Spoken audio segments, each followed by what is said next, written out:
let's pivot a bit to the nutrition side of things. We talked about the strength training journey, kind of where you started, how that evolved over time, and what you've settled on at this point.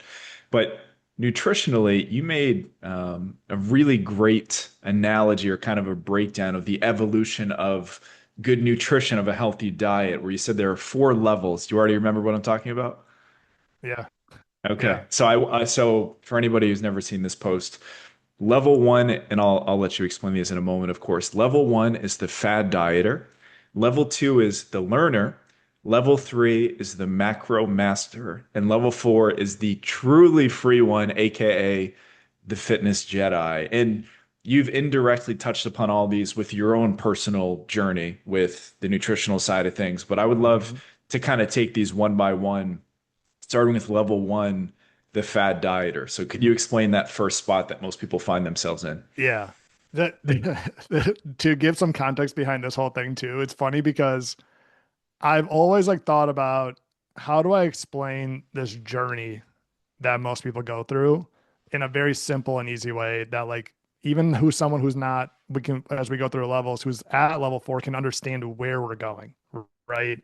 Because what's crazy is like after you've worked with enough people, everyone is different. Everyone has their own individual journey, but you see these similarities across their journey, right? And so this is where the idea of these levels comes from because in which we can kind of talk about it as we get to the end of it, but um, where I see like it's funny because this whole idea of the four levels, I literally, which I mentioned, I work with Brooks Coleman. I texted him. I was literally eating lunch, and the four levels just like it just was spewing out of my head. It was just like it was so simple, it was so clear, and like of course it took years of coaching and working with people for that to even happen. But I was like, I can't believe I just created this whole framework in like 25 seconds because it was Mhm. just like I finally Amazing. something I listened to something and it finally hit me, right? But level one is the level, the Fad Dieter is the place where I kind of described that I lived in for a very long time, right? I was looking at different gurus and influencers and trying different diets that had brand names, right? Hmm. Keto and paleo and bulletproof, whatever.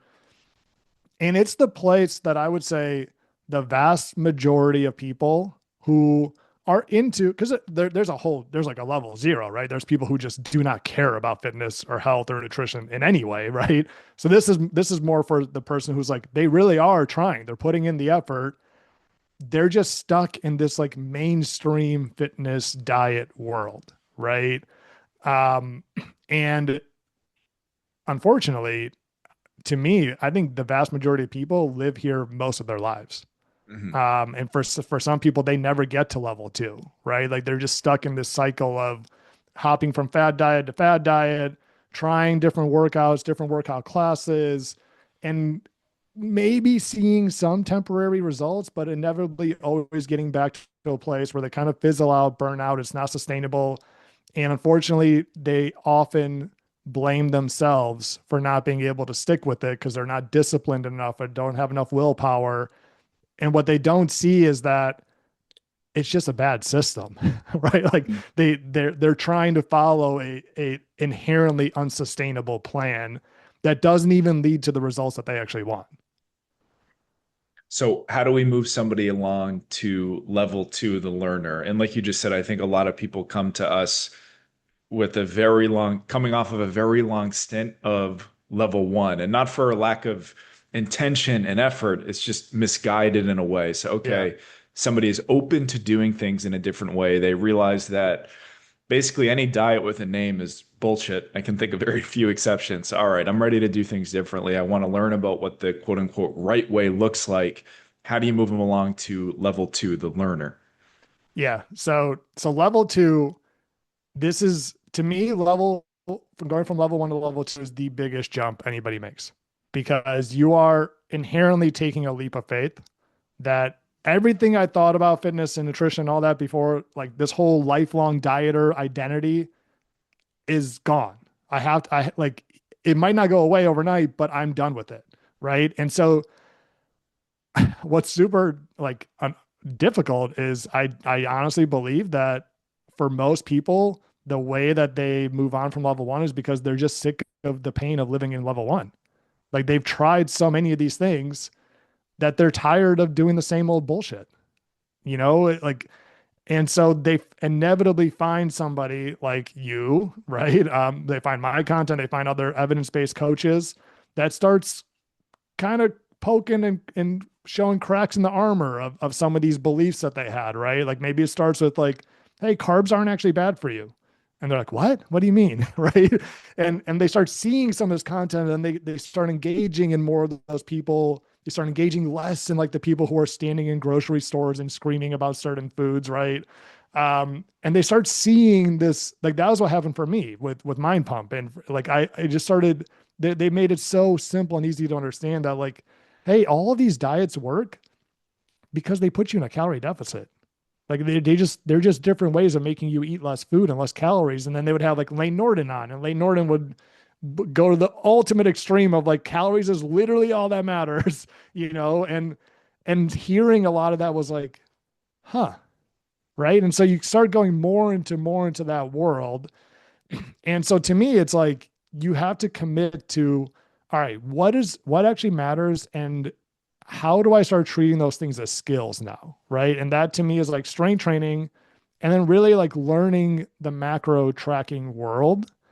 Um, because those two things are steep learning curves, right? There's a lot to learn quickly, but they are things that will change how you look at fitness the rest of your life and how you look at nutrition the rest of your life, right? So that's why it's the learners, because you are in this place where you are done with level one. You can't go back, right? Because you already know that's all bullshit. But now you're seeing all these things that do work, and now you got to learn those things, which also is intimidating. So it's kind of this weird middle spot where it's like there's a lot of excitement, like I'm moving away from that life. I this is the way to be, but I'm also not really good at this, And so there's a lot of figuring out the like what I tell clients who are kind of in this stage as they are starting, it's not about being perfect with macros. It's not about hitting all of your workouts and crushing it and all these things. It's about building your system. It's about building your infrastructure. That is the most important piece here, right? Is understanding, okay, life is going to happen, right? Like I'm going to have a late meeting at work. I'm going to have a funeral out of town this weekend. Like I'm going to have like things just come up, right? And so, what is my system to make sure that I still relatively hit my goals most of the time? It doesn't have to be 100% perfect. So, like, it's literally things like I always tell them, what are your oh shit meals that you have in the freezer? Right? Like, what's your protein options? Whether it's like frozen salmon burgers, turkey meatballs, whatever, that in a pinch, you know exactly what you're going to make, right? What's your oh shit DoorDash order? Right? How do you understand what works best for you in terms of making your workouts most realistic? Do you keep coming home and saying, I'm going to do my workout after work, after dinner, and then you're like, I'm exhausted. I don't want to do this today. But you keep trying that same strategy versus saying, you know what? Maybe it's going to suck for a few days, but if I don't do it in the morning, it's not going to happen, right? So like those types of things is in the beginning, like those are the conversations I love having with clients because if we can figure out your infrastructure, like right, your system to set up, we eventually get to a place and that we'll talk about like they move to level three is when I start hearing clients being like, all right, we got back from, our Montana trip Sunday night. It was super late. I don't have groceries for Monday, but I'm going to go to this salad place that's down the street from work and I'll pick a good enough option that's going to have protein and some veggies. I'm going to grab groceries or I'm going to Instacart them, for after work so that I have them ready for the rest of the week. I do have some stuff that's frozen in the freezer that it'll be fine. It'll be good enough for dinner, and I'm going to miss my workout on Monday, but I'll just move that to Tuesday. And then I think I can get the rest of them in the rest of the week. Like they're talking like that, right? Versus in the beginning, it's very much, oh, I missed my workout and I didn't get groceries on Monday. So now I got to wait till next Monday, and right. And you're kind of like, oh, I messed up again. I messed up again. And it's like, that doesn't happen anymore. They are, even if they understand, even when something goes wrong or unplanned, that's just how life goes now, right? So they're become very resilient and masters at the process. So I think similar to the motivation piece we talked about, where it's so important to have the expectation that your motivation is going to nosedive at least periodically, and that allows you to better prepare. I think the same thing for the second step that you mentioned, where you're setting the expectation. Hey, just so you're aware, you're going to have to do some experimenting, some tinkering, some learning. This is really, yeah, just like an experimentation phase. You don't get to jump to step three, step four beyond. Right now is where we do figure things out. So it's going to be a little clunky at times. It's going to be a little bit imperfect, but that's okay because at no point will it ever need to be perfect. So I like how you also set that expectation similar to how you make people aware how their motivation is going to ebb and flow, that, hey, this second step here, again, it's you're experimenting, you're tinkering, you're making adjustments to build the frameworks that will allow you to move on to step three. Yeah, because to me, like tracking, the real benefit of macros is not the fact that, like, yes, there's the element of if you precisely weigh and measure all of your food, you're going to predictably lose weight. Like that's the reality, right? But to me, the real benefit is, oh, now I know that food is high protein. That food is not, right? Like I always thought like sausage was high protein, right? Or like this deli meat that I'm always getting. And oh, these are the foods that have fiber in it. Like everyone always talks about fiber, but I have no idea what that even means or like, how to get it.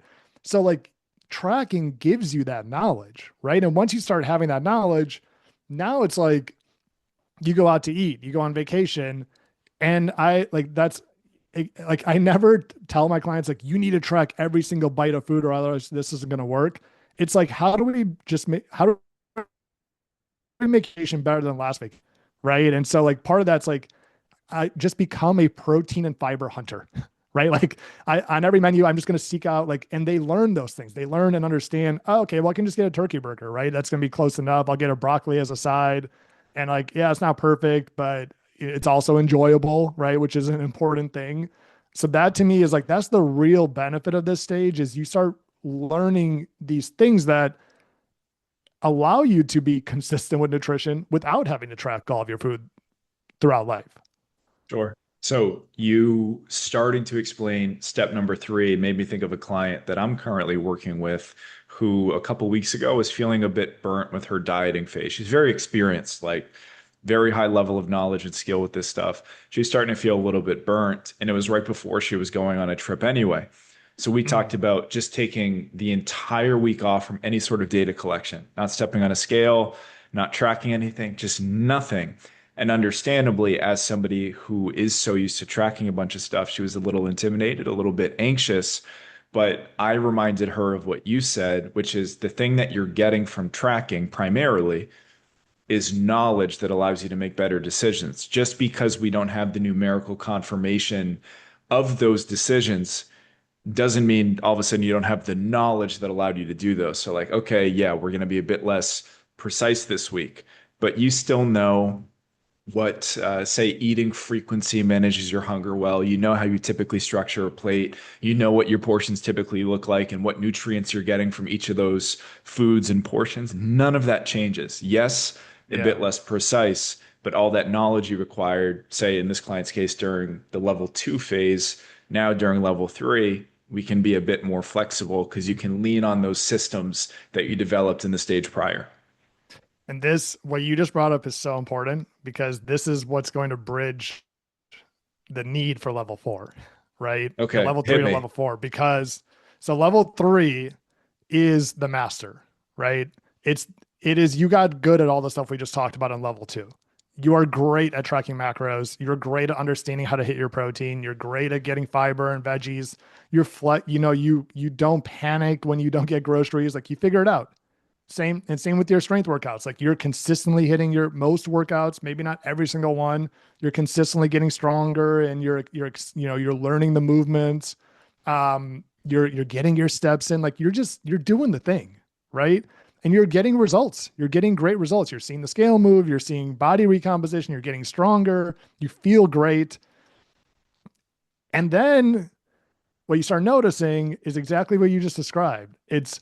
There's a parallel because in level one, you are trapped by this diet lifestyle, this diet mindset, right? Like you feel like you're on this hamster wheel and you can't get off of it. Otherwise, you're going to gain all this fat and everything's going to fall apart. And so, like, you literally don't feel free, right? You feel trapped by this whole system. If I miss a workout, it's all my scale's going 2 pounds. If I eat, if I touch those carbs, I gain 5 pounds overnight, right? Like, and then in level three, you've got the system, you've got the process, you're getting the results. And yet, eerily enough, you still kind of feel trapped, right? Because you got to check the boxes now. You got to hit your protein goal. You got to hit your step goal. You got to hit your workouts, right? And you don't want those results that you got to go away, right? You don't want to lose all your progress, but I won't lose my progress. My coach says I won't, but I haven't really seen that. Like, what if I do, right? What if I screw it all up? What if I go back to what I was before, right? In my Hmm. old lifestyle? Like, that's not logical, but what if it happens? And so it's a really interesting thing because in both of those versions, you're still trapped, right? And level four is when you start noticing those things of like right? Your clients, like the one you just described, that you're like, dude, if you don't track for a week, you're gonna be fine. Like you Hmm. are so consistent, you hit your protein, you know what protein is, you right? Like even if I said don't track your macros for a week, you're still probably gonna eat relatively close to your goals, right?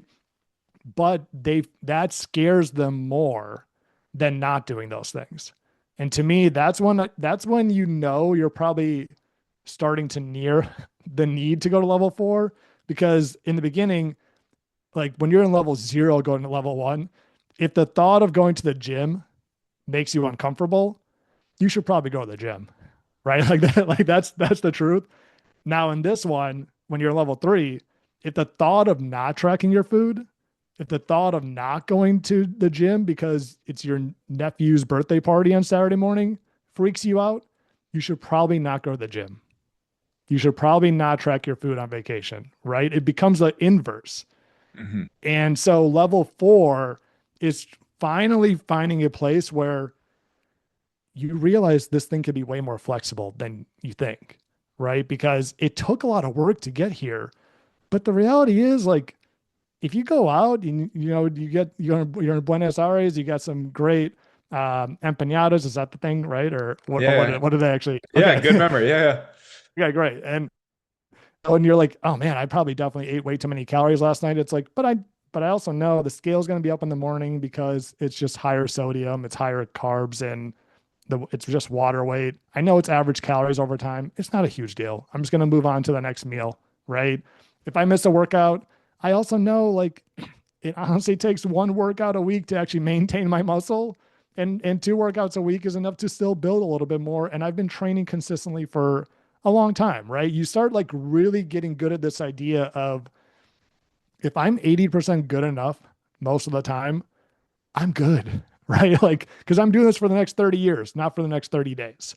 And so level four is the second hardest jump of going from level one to level two. I think is the hardest. I think this is the second hardest. But the coolest thing about this one is like you start getting to a place where it's like, maybe I'm going to track less often, right? Like maybe I am going to like lean on intuitive eating or whatever you want to call it, right? Mindful eating a little bit more. And you start doing those things a little bit more and you're like, I didn't lose my progress. I'm still kind of maintaining and I love going to the gym, right? I love my strength workouts. So like, yeah, I don't get all of them in, but I get at least like two or three a week, right? I'm still moving forward. It just feels lighter, more free. Like the way I kind of like think about it, because once you're there, you almost have less, it's not taking up so much real estate in your head that you've got more time for other things. Like go start, you like knitting, right? Isn't that something you always talked about, right? Or, you talk about that house project and it's cool because you don't have to think so much about tracking your food. You don't have to think so much about, squeezing your workout in. It's just almost like on autopilot for you. And that's a really cool place to be because when you're in level one, food and workouts controls your life, right? When you're in level three, you control workouts and food. And when you're in level 4, food and fitness is just one piece of your awesome life.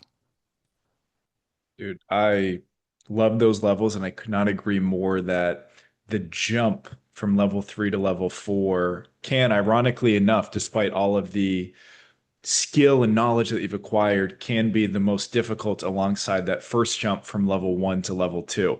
So, what I'll often have my clients do is kind of pick their spots with just loosening the reins on maybe one or two things at a time, because it can be very stressful and anxiety inducing to feel like, well, the progress that I've made thus far is because of my extremely high level of precision and consistency.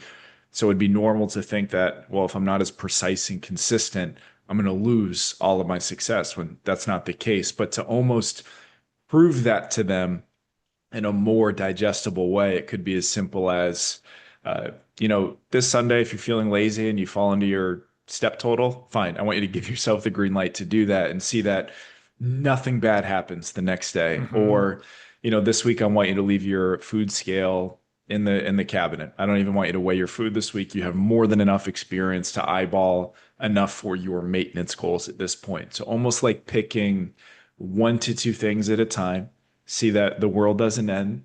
They maintain really well. They're still in a good spot. And then you can gradually wean off of more and more things and find your longer term strategy, which, as we're both saying, funny enough, tends to be a bit more flexible than the approach that got you the success in the first place. So it's almost we're turning up the dial from maybe the 1 or 2 early on. Temporarily, you're up to a 9 or 10, and then we settle things back down to a Yeah. 7 or 8 most of the time.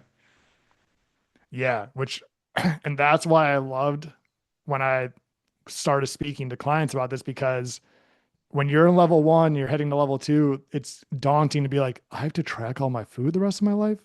I had to get all these workouts in. And it's like, how do I get them to understand though that no, you don't, right? Like maybe for a little bit, we got to get more dialed in and more focused because you're learning, you're mastering this process.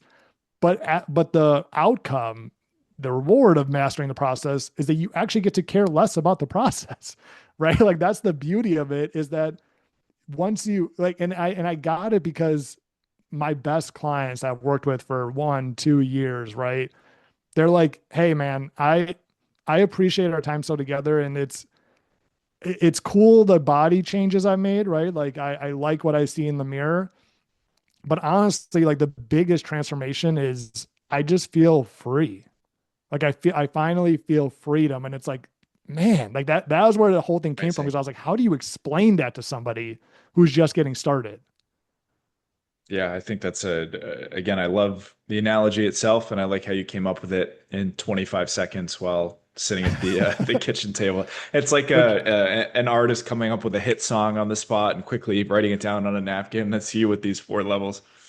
yeah, which again, that happens because that person played guitar for 3 decades, right? And then it was True. able, this was the same thing. It was like this was a lot of swirling thoughts that have been going through my head for years that I Mm. was like, oh, that's it.